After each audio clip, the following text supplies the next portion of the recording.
All right, so clones, we made it to Smack Off month.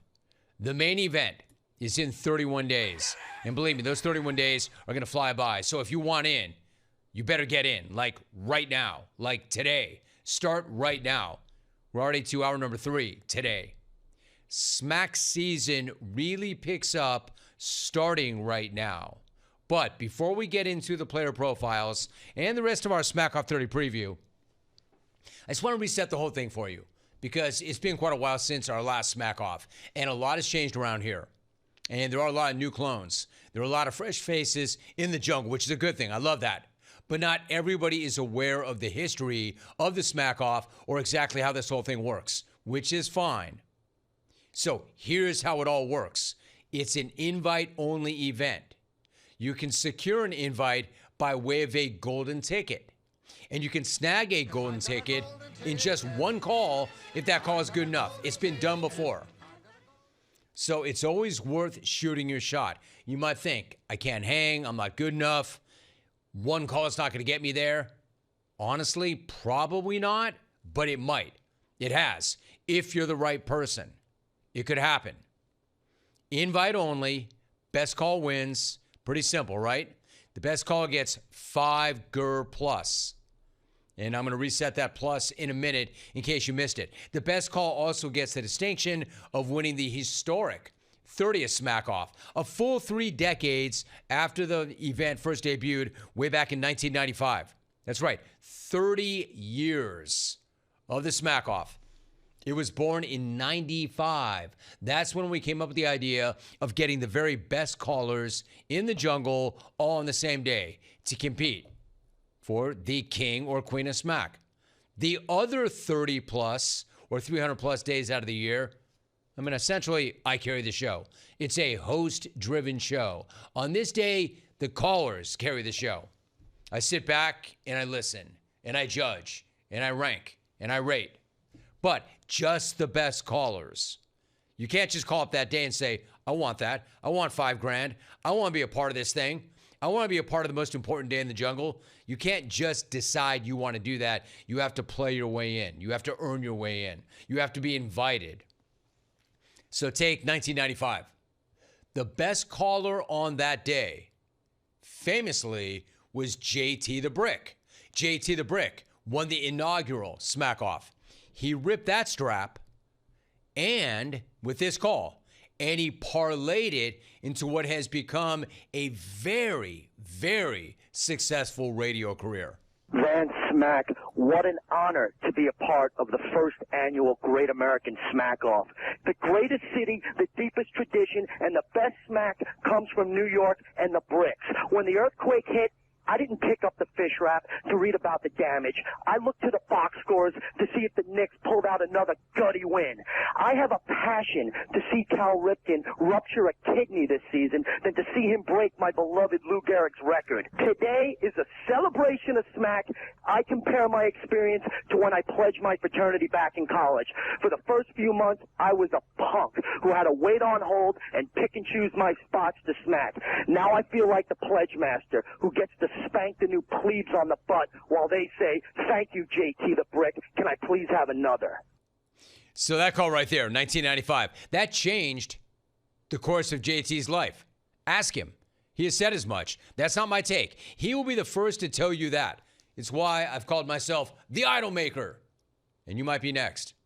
Now, I'm not saying that there's another JT out there. Very talented guy. But he did win the first one, and he parlayed that into his own show, and then other shows, and then an entire career. After JT, only 15 others have won the Smack Off. Only 16 total winners across 29 events. But 3 champs have been especially dominant over the years. And I'll start with another dude who parlayed his jungle success into a very successful radio career of his own, Shaunie the Cabonian. Shaunie had a dynasty of his own. He ripped 4 straps in 5 years between 2003 and 07. He has the second most Smack Off wins ever with 5. He's the only clone to ever three-peat, and he is still a major player, a major contender to win Smack-Off 30, even though his first strap came all the way back in 1999. Talk about your longevity. Check out this call from 99 from Shaunie. In this topsy-turvy world where the president can treat an intern like a blow-up doll while he's got Boris Yeltsin on speakerphone and still keep his job, where a team will guarantee Tony Martin a six-figure salary even if he goes to prison, there are two constants that I know, Jim. One, the only way that Shaq gets his name on both sides of the forum is with a can of spray paint and a ladder. And two, I know that from 11 to 3 Central Time every day, I'm going to be entertained. The influence of your show, frankly, Jim's been felt not only in your time slot, quite honestly, it's spilled over into the others. I mean, before your show came on down here, Jim, the typical call to the local afternoon show went something like, yeah, Kenny, first-time caller. I was wondering if Mike Hampton is a lefty or a righty, and I'll hang up and listen. Now, Jim, thanks to the jungle, the typical call to the local afternoon show goes something like, yeah, Kenny, first-time caller. I was wondering if Mike Hampton is lefty or righty, and I'll hang up and listen. I'm out. Yeah, major improvement, Jim. The next really get it down here. I've got Shaunie's resume up if you're watching the stream. The numbers are incredible. So what it is, it's so good to hear some 90s jungle.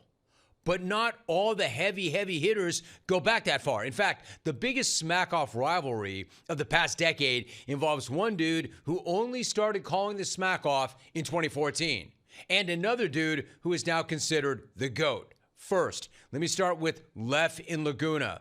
He made his first smack-off call in 2014. He hit the top 5 the following year.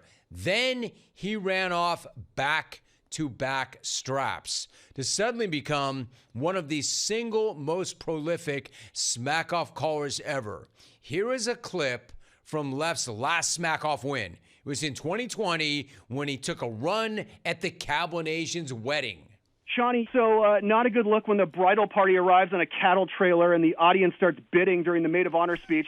But my biggest concern, whoever was staying in that hotel room below yours, wondering if the bed Big Sean is making love on is going to come crashing through the ceiling like you're the Kool-Aid guy. Lef. See, you can't, it's really not fair to say Lef is a gimmicky little bitch when he's got that in him. When he has that in him.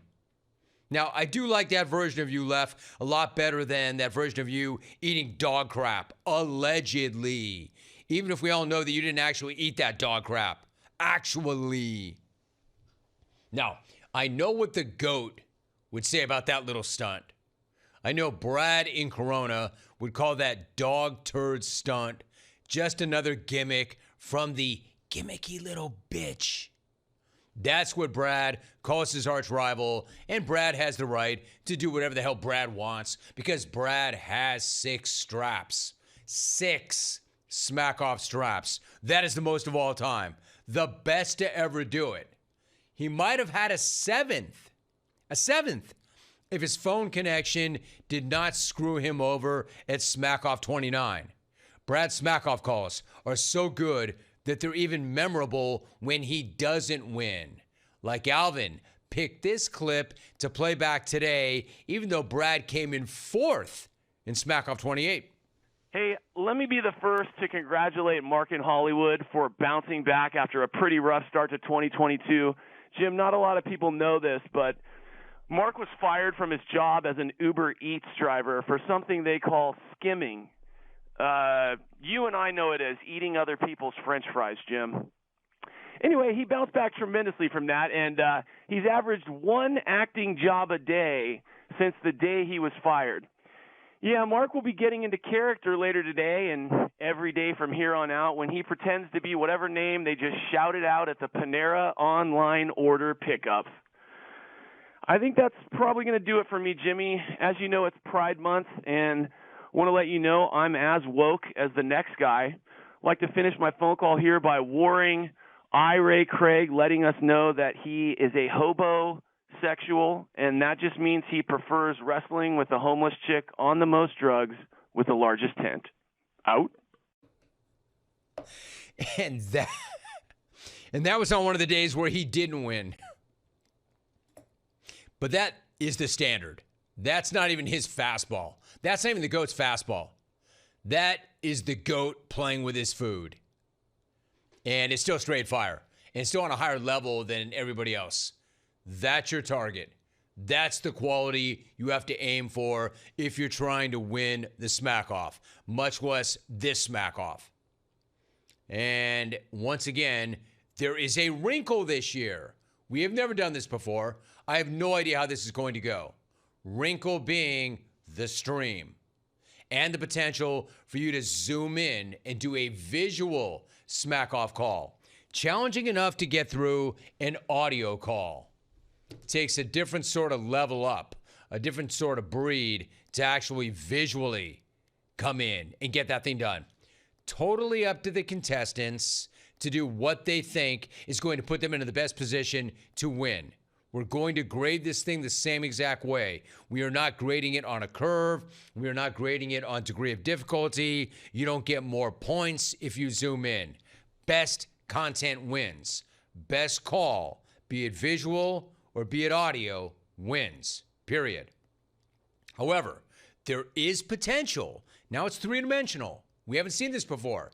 There is potential for some interesting creativity in a video call. As an example, former Smack-Off champ, and yes, he did win, and no, he did not win because, quote, it was his turn. He won because he had the best call that day. Brah. Silk Bra demonstrated already this year. You can actually get creative with this. Why wouldn't you? Silk Bra is having a jungle renaissance as a Zoom caller, and he's doing his best work to date. However, best of all was him walking us through this incredible Jeff enrichment clip. Check this. Clones, you're gonna love this. It's next level. So he sent it to me, and I'm like, dude, I gotta share this. Took him a couple days to get back to me. He said, dude, please share it with Rome. I sent a screenshot of his text to Tom. He said, I'd be honored for Rome to share this. All right, so air. I was going to ask you, do we have permission? And we do, because we're running out of time. Here it is. Incredible.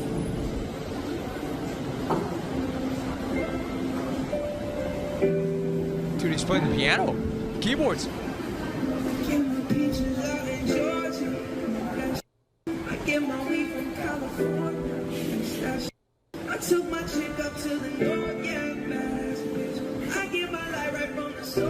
Dude.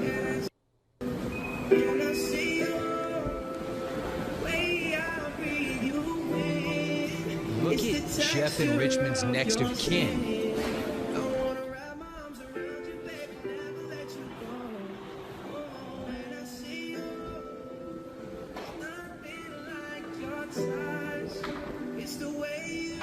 If you've never seen this guy before, and this is the first time you've ever seen Jeff and Richmond, does that not smash the hype? Does that not smash all expectations?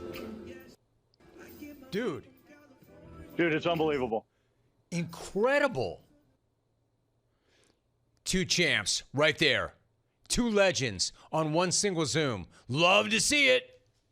And I would love to see some creative Zoom ideas on that big day too. I'm just saying, it's an option. It's something to think about. You're looking for separation. You're looking to somehow do something that's different. That opens up a whole new world right there, if you can pull it off. Personally, I would do whatever I possibly could to try to get that strap and the 5 Gur Plus. Because as I mentioned, the Plus is pretty damn sharp. In case you missed it, yesterday or earlier today, I did announce our Smack Off partnership with Wingman Watches. Have you seen the watches? One of them will be yours if you win. You'll get $5,000 and you'll get a custom watch in any of these 5 designs. And it will also come engraved with the show logo and the Smack Off logo and your name and the date. Pretty epic, right? Keep in mind, it is a veteran-owned company. They are a clone-owned company, and they are based in San Diego. And the watches are, in fact, unisex scale. And they can customize to your liking. Also, you don't have to win the Smack Off to get one of those watches. Once again, Jungle listeners, you can use the promo code ROAM30 and get 30% off. 30 off any in-stock product until Smack Off 30 on October 31st. So anybody can get in on the Wingman watch, and I would highly encourage you to do so. Check it out. Check it out. Bump around their website. It's a beautiful product. Wingmanwatch.com or on Instagram and X at Wingman Watches. Anybody can get a Wingman watch, but only one of you will get one that says Smack Off 30 Champ. So who wants it? Get up in here, get it done. If you're not already qualified, we are within the month. You can still win. You can still get that golden ticket. You can still be a part of it, part of history. And again, if you're going to be a part of it, decide what you're going to do. Are you going to call or are you going to zoom in? Silk and Jeff, 2 former champs, combining on that one call. Pretty awesome, actually. All right, Wow. There is your primer. Beginning tomorrow, I think, perhaps, if we're feeling it, we will have our first profile tomorrow. I want you to know the field. So we will profile the participants. That said, just because we're starting doesn't mean that you can't still get in. Friday, Stucknut is going to have his Smack Off odds. They're not official odds, but they are odds. And as I've said in years past, there was actually a betting site that once had actual odds on the Smack Off back in the day. Stucknut always has his own odds. Hey, listen, he would know better than anybody. The nut would know better than anybody.